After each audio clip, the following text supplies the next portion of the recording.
Okay students, welcome back. Now the next sum will be from a bus standing in Bangalore. Bangalore के bus stand पे वो खड़ी है bus. If we buy 2 tickets to Malleshwaram and 3 tickets to Yashwantpur, the total cost rupees 46. And 3 tickets to Malleshwaram and 5 tickets to Yashwantpur, the total cost is rupees 74. Find the fare from the bus stand to Malleshwaram and Yashwantpur.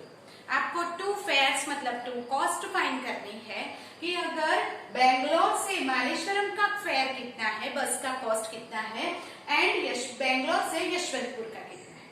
Whatever you want to find, that you will take x and y. So that is fare of Malleshwaram from Bangalore is x rupees for 1 ticket and fare of Yashwantpur for 1 ticket is y rupees. मतलब कि बेंगलोर से मालेश्वरम का एक ticket का cost x rupees है and Bangalore से यशवंतपुर के एक टिकट का कॉस्ट है y rupees. Now we buy here it is given 2 tickets to Malleshwaram. So 1 ticket का x रुपीस तो 2 टिकट का हो जाएगा 2x rupees and 3 tickets to Yeshwantpur तो 1 टिकट का y रुपीस तो 2 टिकट्स के हो जाएंगे 3y rupees. So we will get 2x plus 3y and total fare हो गया 56 rupees. That is our equation 1. Now here if we buy 3 tickets to Malleshwar, that is Malleshwar का एक x rupees का तो 3 का 3x plus 5 tickets to Yashwantpur, that is 5y. So 3x plus 5y total मिला के हो जाएंगे 74 rupees. So 3x plus 5y is 74 rupees. सो अगर ये दोनों इक्वेशन को सॉल्व करना है, सो हियर y को अगर हम इक्वल करते हैं तो 5 एंड 3 को अल्टरनेट मल्टीप्लाई करना पड़ेगा. I will do here x because smaller numbers है तो यहाँ मैं 3 को मल्टीप्लाई करूंगी और नीचे 2 को. सो दैट इज हियर मल्टीप्लीकेशन के बाद ये इक्वेशन मिलेंगे. दोनों 6x इक्वल है पर सेम साइन है so we have to subtract it. Subtract किया तो y की वैल्यू मिल गई 10. Put the value of y in any one of the equation, we will get the value of x is equal to 8. x क्या लिया था हमने? So x is the fare of Malleshwaram. Bangalore से मालेश्वरम का fair हो गया 8 rupees and Bangalore से यशवंतपुर का फेयर हो गया y rupees that is 10 rupees. So आपको लास्ट में आंसर लिखना है that fare of Malleshwaram is 8 rupees and fare of Yeshwantpur is 10 rupees. Keep in mind, last में आंसर होना जरूरी है. Do this sum, then we'll go ahead. Okay, the next sum will be here. A part of monthly hostel charge is fixed, and the remaining depends on the number of days one has taken food in the mess. मतलब कि hostel का charge 2 parts में divided है. एक तो fix charge है जो आप हॉस्टल में रहते हैं उसका पे करना पड़ेगा और दूसरा जो है वो फूड चार्ज है. जितने दिन आप फूड लेते हो उसके हिसाब से आपको पैसे देने पड़ेंगे. सो हियर अ स्टूडेंट ए, हमारा फर्स्ट है student a, takes food for 20 days. Then he she has to pay 1000 rupees total hostel charge. मतलब कि उसमें फिक्स चार्ज भी आ गया और फूड का चार्ज भी आ गया. सो ही हैज टू पे 20 डेज का फूड के साथ 1000 रुपीज पे करता है. Y student b takes food for 26 days, तो उसको टोटल पे करना पड़ रहा है 1180 rupees. Then find the fix charge and cost of the food per day. आपको फाइंड क्या करना है? 2 things you have to find. First is the fix charge and other is the food charge. तो हम क्या ले लेंगे? फिक्स चार्ज को x and food charge per day को y ले लेंगे. तो here it is let fixed charge is equal to x rupees and food charge per day मतलब एक दिन का y रुपीज है. नाउ स्टूडेंट ए के लिए उसको कितना पे करना है कि फिक्स चार्ज तो एवरी स्टूडेंट हैज टू पे. सो फिक्स चार्ज तो सबको पे करना है दैट इज x प्लस जितना फूड लिया. तो student A has taken 20 days तो per day food charge is y rupees. Per day मतलब फॉर 1 डे स्टूडेंट का y रुपीज है तो 20 डेज का फूड फूड चार्ज कितना हो जाएगा, दैट इज 20y। एक दिन का 20 रुपीज, सॉरी एक दिन का y रुपीज है तो 20 डेज का कितना हो जाएगा, 20y। So that is 20y। So student have to pay fixed charge plus 20 days का food charge, total हो गया that is 1000 rupees. That is our equation 1. Then student B has taken food for 26 days, but he or she also has to pay the fixed charge, and that's why fixed charge हो गया x plus 26 days का food charge हो गया 26y is equal to total मिला के have to pay 1180. That is equation 2. Here also x is same, so eliminate it directly by the subtraction. So here we'll do 1 minus 2. X plus 20y 1000. x plus 26y 1180. अगर subtraction करना है change the sign, so that is ये cancel होगा, minus 6y is equal to minus 180, y is equal to 30. So y equal to 30 any of one equation में लिखेंगे, then from 1 x plus 20y is 1000, x plus 20 और y की जगह पे 30, 1000, x plus 3 to 6, 1000. So x is equal to 1000 minus 600 will become 400. So x is the 400 and y is 30. Now what is x? Fixed charge है, so हम उसको residential charge बोल सकते हैं, जो रूम का रेंट है वो. So that is what fix charge. हमारा आंसर ये रहेगा फिक्स चार्ज है 400 rupees and food charge per day वो हो जाएगा हमारा 30 rupees. Okay, so that is our answer. So do it with the next.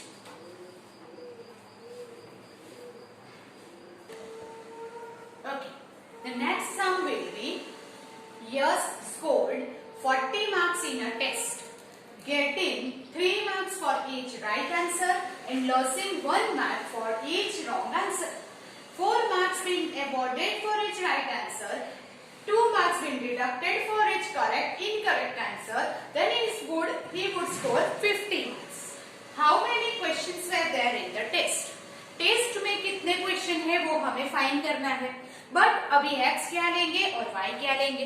So suppose ये यश ने टेस्ट दिया है तो some answers are right and some answers are wrong. So हम ले लेते हैं कि टोटल आंसर हो गए x plus y. That means x answers are the correct and y answers are incorrect. So we will take let correct answer x, incorrect answer y. Total मिला के answer कितने होंगे x प्लस y. क्यों? क्योंकि या तो answer यश ने लिखे हैं तो या तो वो करेक्ट होंगे या तो वो इनकरेक्ट होंगे. तो सपोज अगर x करेक्ट है और y इनकरेक्ट है तो टोटल मिला के हो जाएंगे x plus y answer. Right now correct answer अगर x है तो first time he scored 40 marks और उसकी एग्जाम की पैटर्न क्या दी हुई है, getting 3 marks for each right answer.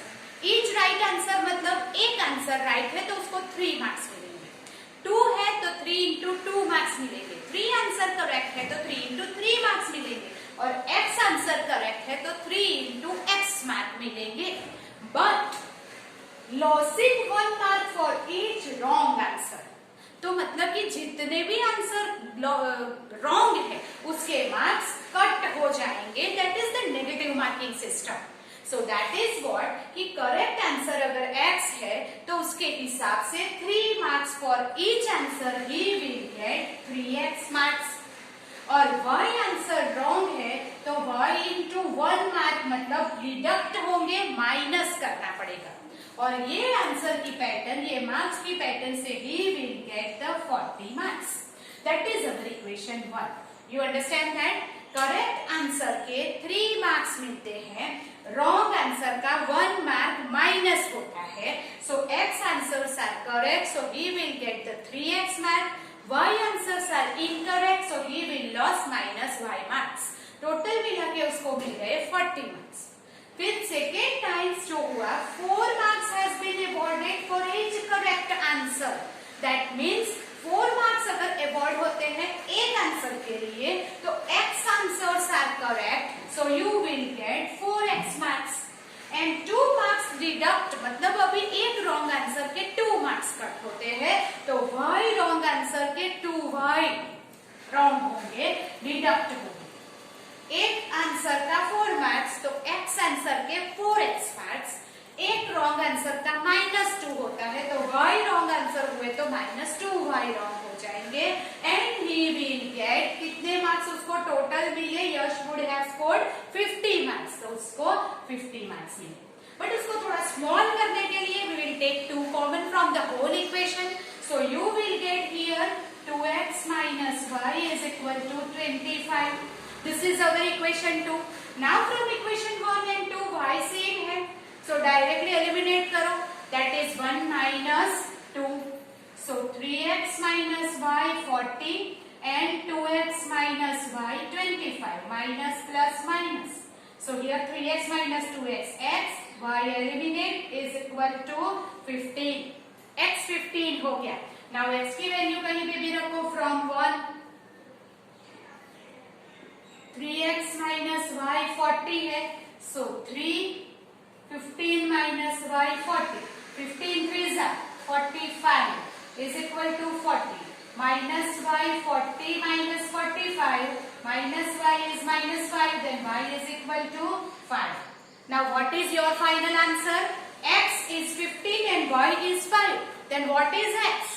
X is the number of correct answer and y is the number of incorrect answer. But आपको correct और incorrect find नहीं करना है. What you want to find? How many questions are there in test? So total questions in the test, total questions in test is equal to correct plus incorrect, and that is correct is 15, incorrect is 5. Total मिला के हो जाएंगे 20 questions are there in the test. Right? Do it. Then we'll do the next. Okay. The next sum will be the area of rectangle gets reduced by 9 square unit if its length is reduced by 5 unit and the breadth is increased by 3 units. Length and breadth अगर increase और reduce करते हैं तो वो direct change area में होगा.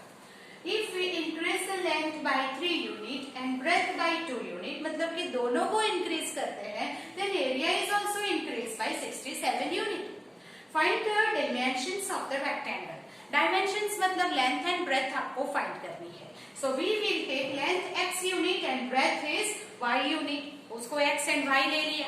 अगर length x है and breadth y है तो area of the rectangle formula क्या बन जाएगा? Length into breadth. So that is area our is xy square unit. ये हमने कर दिया. Now read this.